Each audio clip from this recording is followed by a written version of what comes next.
안녕하세요. 현대사상 입문 5강을 시작했습니다.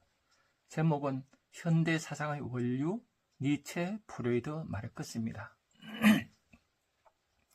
이 니체, 프로이드, 마르크스 갖는 의미는 뭐예요? 우리가 살고 있는 이 시대, 현대 철학을 연 사람들이죠. 이전은 어때요? 이전은 근대죠. 그래서 시대를 보면은 중세가 있었죠. 중세는 5세기부터 한 15세기까지 1000년 동안이에요. 이 중세는 신중심 사회죠. 그러다가 15, 16세기에 르네상스가 일어나면서 신중심 사회에서 인간 중심 사회로 넘어오죠. 인간 중심, 인간이 갖는 이성으로 세상을 바라보고 이성에 의해서 만들어가는 세상, 이런 게 근대 사회죠. 근데 이성 중심 사회가 어때요? 우리 사회에 끼친 폐악이 크죠. 1, 2차 대전을 일으키게 하고 히틀러가 아우슈비츠 인간을 살해하게 하고 집단적 살해를 하게 하고 또 기후위기로 불일으키고, 그래서 이성적 인간을 넘어서는 철학이 등장해요. 이게 현대 철학이죠. 이 현대 철학은 한 1945년 이후가를 얘기하죠.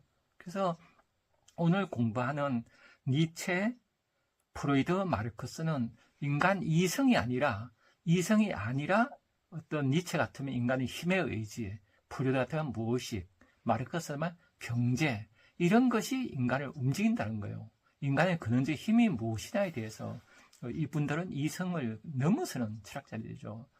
이 이성을 넘어서기, 이에 대해서 함께 공부해 보도록 하겠습니다. 먼저 이런 시를 통해서 공부해 보죠. 도연명의 산해경을 읽으면 시입니다. 산해경을 읽으며 도연명, 즐기어 혼자 봄술을 마시며 정원의 나물 떠도 안주를 한다. 가는 비는 동쪽에서 날이 오고 비와 함께 불어오는 바람도 좋다. 찬찬히 주황제를 꺼내어 읽고 두루 산해도를 읽어도 본다. 고개 끄덕이는 동안 우주를 다 보니 이보다 더한 즐거움이 어디 있으랴. 참 좋죠. 완전히 충만한 그 상태죠. 이 도연명 시인이 이분은 어때요? 즐기어 혼자 봄술을 마시며 정원의 나물 떠도 안주를 한다. 참 술 한잔 마시고 뜰에 있는 나물 뜯어서 안주를 하는 요 시간에 어때요? 고개 끄덕이는 동안 우주를 다 보니 이보다 더한 즐거움이 어디 있어라. 그러니까 술 한잔 마시면서 우주를 다 보는 거예요. 대단하죠. 그런 경지에 이제 도달했죠. 이 찰나. 이런 것을 니체 철학과 견주어서 얘기해 보고 싶어요. 니체가 가장 중시한 건 힘의 의지죠. 인간은 이성이 아니라 내 안에 힘의 의지. 힘의 의지는 내 힘으로 하겠다는 거예요. 생명의 힘이죠. 생의 의지. 이런 거죠. 이 의지로 살아가겠다. 이 의지가 충만한 게 중요하죠. 이 의지가 가라는 곳으로 가라. 이게 니체 철학의 핵심이죠. 내 안에 힘의 의지가 넘치는 건 좋고 내 힘의 의지를 위축시키면 나쁜 거예요. 이렇게 살아가는 거죠. 이렇게 사는 사람이 바로 도연명 시인이죠. 힘의 의지를 추구해서, 그래서 어느 경지에 도달해요. 산해경을 읽으면서 막걸리 한 잔 먹고 그 시간에 그런 경지에 도달하는 거예요. 그러니까 이런 인간은 어때요? 니체가 생각하는 아이죠. 니체는 인간을 3단계로 나눠요. 낙타, 사자, 아이. 낙타는 자기 주어진 일을 꾸역꾸역 열심히 하는 사람을 얘기하죠. 열심히 일하는 사람이에요. 책임감 있게, 건면성실한. 그러다가 이게 아니야, 내 인생이 있어 하고 포효하는 게 사자예요. 자유를. 근데 자유롭게 됐지만 어때요? 아직까지 신명은 안 나요. 그 아이는 자유롭지만 신명난 아이예요. 사자는 막 신명나지 않잖아요. 그죠? 사자는 모든 백수의 왕이지만은, 자유는 있지만은 신나질 않아요. 그 신나는 아이가 최고의 인간이에요. 이 인간에 도달한 사람이 바로 도연명 시인이죠. 이 도달할 때 기분이 어떨까요? 그 충분한 도달을 하면은 이 순간은 시간이 흐를까요, 안 흐를까요? 흐르지 않죠. 분수적 폭발한 시간이죠. 이 시간을 니체는 영혼의 얘기라 그래요. 그러니까 영혼의 얘기는 매번 돌아오는데 반복이 돼요. 그래야 매 순간이 최고의 시간이에요. 최고의 시간이니까 이 시간은 또 와도 되는 거예요. 그죠? 도유명실은 이 순간에 또 와도 되는 거예요. 영원 회귀해도 되는 거예요. 그래서 이 시간이 최고의 시간. 찰나가 영원, 영원한 현재. 이게 영원 회귀예요. 그 순간을 도유명실이 노래했죠.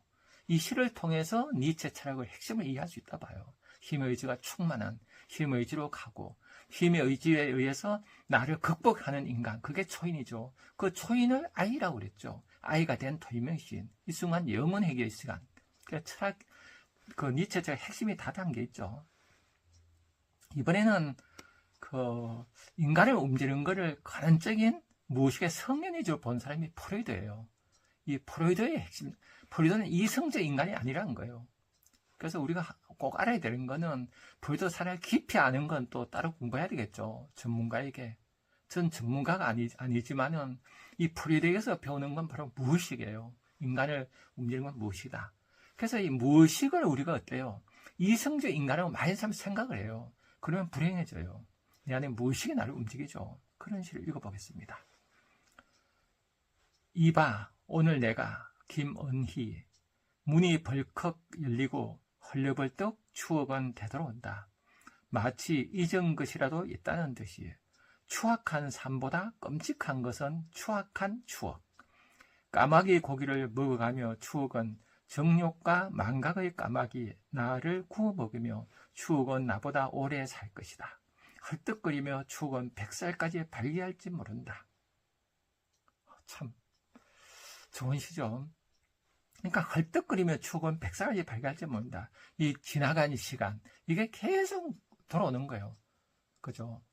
사라지지 않아요. 우리는 과거에, 그래서 모든 인생의 희망은 과거에 있는 거예요. 이 과거. 그래서 프로이드가 인간 해방의 철학이에요. 내가 멋있게 살려면은 과거의 족쇄에서 풀려나야 돼요. 이런 해방의 철학을 편 위대한 프로이드죠. 그래서 우리가 프로이드가 이런 말 했죠. 표현되지 않고 억압된 감정은 결코 사라지지 않는다. 이는 생매장대에 묻혀 있다가 나중에 더 추한 모습으로 나타난다. 프로이드예요. 그러니까 과거를 해결해야 돼요. 과거 해결한 기법으로 프로이드는 실수라든가 내가 무의식한 실수가 중요한 거죠. 그리고 내 안에 꿈이 무의식에 꾸는 꿈이잖아요. 이런 걸 잘 분석해 보면 나를 알 수 있다는 거죠. 그래서 프로이드의 핵심적인 가르침은 이거예요. 나의 모든 그 어두움을 보라는 거예요. 그래서 신면의 어둠을 보라. 억압된 것은 돌아온다. 근데 우리는 어때요? 억압된 거를 이렇게 억압하고 살죠. 억압하고 사는 사람을 보고 우리는 계속 인품이 있다고 착각을 해요. 조용한 사람. 요즘 보면은 많은 살인 사건이잖아요. 끔찍한 뭐 교사가 학생을 죽이고, 그죠? 무증오포 이런 끔찍한 사건들 보면은 그 살인자들은 어때요? 과거에 조용하게 살았을 거예요. 그죠? 그러면서 굉장히 억압을 했을 거예요. 그 억압하면 그게 괴물이 돼요. 그래서 융이 그런 얘기했죠. 우리가 그림자를 갖고 있지만 그림자가 나를 갖고 있다 그랬죠. 그래서 우리는 어두움, 깊은 어두움이란 게 내 안에 어두운 나잖아요. 이걸 그림자죠. 이거를 꼭 알아야 돼요. 이걸 알지 않으면 어떨까요? 이걸 숨겨두고 살면은 거짓된 삶을 살아요. 그래서 우리가 그 도둑질을 하고 도둑놈 심보가 있는 사람은 도둑놈 보면 못 참아요. 그 짱발잔이 그랬죠. 짱발잔을 쫓아가는 자베리 형사가 자기는 죄의식이 있었죠. 그죠? 제수 아들로 태어나서 나는 제수 아들이 하는 어두운 내가 있어요. 근데 어두운 나를 돌보지 않다 보니까 어두운 내가 투사된 짱발잔이 너무 싫은 거예요. 그럴 때 우리가 자베리 형사 알아야 돼요. 아, 내가 장발잔을 저렇게 못 잡아 먹어서 내가 한이 있구나 하는 거는 내 그림 어두움의 문제다. 그래서 내 어두운 마음을 들여다봐야 되는데 들여다보지 않으니까 결국은 짱발잔 잡고 나서 나중에 본인도 자살하잖아요. 그죠? 그래서 우리가 나이 들어서 이렇게 행복하려면 과거 문제가 다 해결돼야 돼요. 그러니까 도피야 이제 그래서 사람들이 바쁘게 사는 사람들도 우리가 어때요? 열정적으로 산다고 착각하면 안 돼요. 열정적으로 사는 게 아니라 도피하는 거예요. 그죠? 그래서 우리가 도피하는 삶을 살지 말고, 그죠? 계속 이렇게 조용히 느긋하게 살려면 과거가 해결돼야 돼요. 과거에 어떤 콤플렉스가 있잖아요. 그러면 콤플렉스 자꾸 투사하게 돼요, 밖에. 그럼 밖에 투사하는 사람들이 믿게 보여요. 과거에 공부를 못한 사람은 공부 컴퓨터 때문에 공부 못한 자식이 미운 거예요. 그 자식 그러다 보면 사이가 다 나빠져요. 그래서 내 어두움을 해결해야지 내가 행복해지는 그런 삶이 되는 거죠. 그래서 우리가 항상 봐야 되는 거는 자신의 무의식이죠. 그래서 우리가 어떤 그 화가 날 때도 어때요? 조용히 내 마음을 들여다보고, 어떤 미운 사람이 있을 때는 그 사람을 떠올려서 조용히 들여다봐야 돼요. 들여다보면은 알 수 있어요. 아, 내가 이 사람을 미워하는 거는 과거에 어떤 상처구나. 이걸 알아요. 근데 과거의 상처를 모르면 어때요? 그것이 밖에 있는 게 좋아 보이고 싫어져요. 그러니까 내 마음이란 건 어때요? 어두운 내 마음 때문에 어떤 게 좋아 보이고 어떤 게 싫어 보여요. 그래서 저 같은 경우는 어릴 때 시골에서 자랐거든요. 그 시골 자라니까 항상 뭐 옷이 새카맣고 코가 묻어 있고, 그러니까 시골 아이가 싫은 거예요. 그죠? 나도 모르게. 그래서 뭔가 세련되게 좋아 보이고, 이런 걸 이제 극복하게 된 게 정교조 하면서 했거든요. 그래서 정교조 활동하고 시민단체 활동하니까 저를 보게 되더라고요. 그래서 인문학 공부하고. 그래서 저는 그렇다고 해서 과거가 이제 해결되는 건 아니에요. 아직까지 여전히 시골에 남아있죠. 막연한 시골에 그리움이 있으면서도 또 시골스러운 게 또 싫기도 하고, 이렇게 양가 감정이 있어요. 이 복잡한 감정을 우리는 품고 살아가야 되죠. 그래서 과거는 해결되지는 않아요. 그러나 알고 있으면 이게 내 인생을 살 수가 있죠. 그것으로부터 그다지 구애 안 받는 삶을 살 수 있죠. 이게 프로이드의 위대한 점이죠. 그래서 과거에 희망이 있다. 내 아이 무의식을 들여다봐라. 어두운 내 거를 해결해야지 내가 자유로운 해방된 삶이다. 이게 프로이드의 핵심 사상이죠. 그 다음에 또 마르크스는 어때요? 인간을 움직이는 거는 이성이 아니라 물질이다. 경제한 사람이 마르크스예요.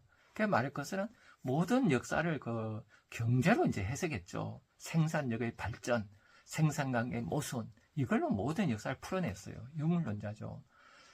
그래서 이 시의 마르크스에 대해서는 휘트먼 짐승이라는 시를 통해서 공부해 보도록 하겠습니다. 짐승, 휘트먼. 나 모습을 바꾸어 짐승들과 함께 살았으면 하나니 그들은 온화하고 자제심이 있다. 나는 자리에 서서 오랫동안 그들을 바라본다. 그들은 땀 흘려 일하거나 신세 타령을 하는 일 없고 그들은 밤에 잠 못 이룬 채 죄를 뉘우치며 우는 일도 없으며 하느님에 대한 의무로 말미암은 토론으로 나를 괴롭히지 않는다. 불만스러운 놈도 없고 소유욕으로 미친 상태에 빠져있는 놈도 없다. 다른 놈에게 또는 수천 전에 살았던 동료에게 무릎을 꿇는 놈도 없다. 이 세상에서 신사임찬 놈도 불행스러운 놈도 없는 것이다. 참시 좋죠.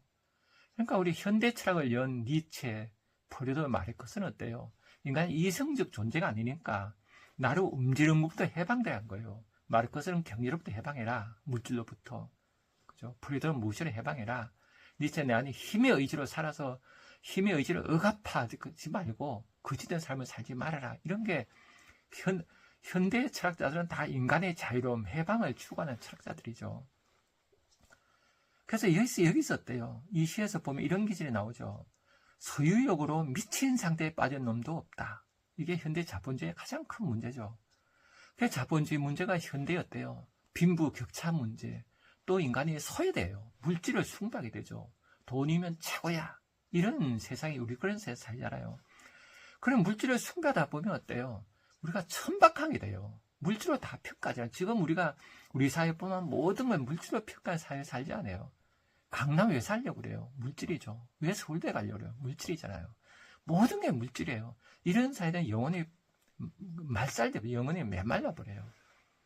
그래서 휘트먼 시인이 그런 얘기예요. 당신의 영혼을 모욕하는 것은 무엇이든지 멀리하라. 그래서 영혼을 고귀한 삶을 살아야 되죠. 그래서 이 10계절 읽어보죠. 다른 놈에게 또는 수천 년에 살았던 동료에게 무릎을 꿇는 놈도 없다. 민주주의 사회는 사람이 다 주인이 돼야 돼요. 주인된 삶을 살면서 서로 연대해 살아야 되는데 누가 누구한테 무릎 꿇는 이게 굉장히 안 좋아요. 그래서 우리가 이런 얘기 하잖아요. 좋은 서성을 넘어서게 하잖아요. 제자가. 또 좋은 서성은 이타고가 그런 얘기했죠. 좋은 서성은 제자와 친구가 돼야 된다. 그러니까 이 세상은 다 친구가 되는 관계가 좋은 관계예요. 그런데 이 자본주의, 물질이 우선시 되면 이걸 극복 못하면 어때요? 물질이 우리를 지배해버려요. 그럼 우리가 당연히 천박하게 돼요. 그래서 물질에 천박하게 되면 인간은 생존, 살아남는 것만 중요하게 되고 또 어때요? 그러다 보면 영혼이 허약하잖아요. 허약하면 혼자 서지 못해요. 무술부처럼 혼자 못 가거든요. 혼자 못 가는 사람은 꼭 누굴 지배하려고 그래요. 지배해서 남들이 인정받는 걸로 존재를 찾으려고 그래요. 또는 그렇게 못 찾는 사람은 강자를 동의해요. 센 사람 밑에 가서 그 사람처럼 행동해요. 우리 사회에 요새 단위 전국가에서 보면 극우 형태가 어때요? 막 뭔가 이렇게 사디즘, 마조이즘 부인하지 않아요. 그래서 이 파시즘은 의존하는 거예요. 이날 히틀러는 어때요?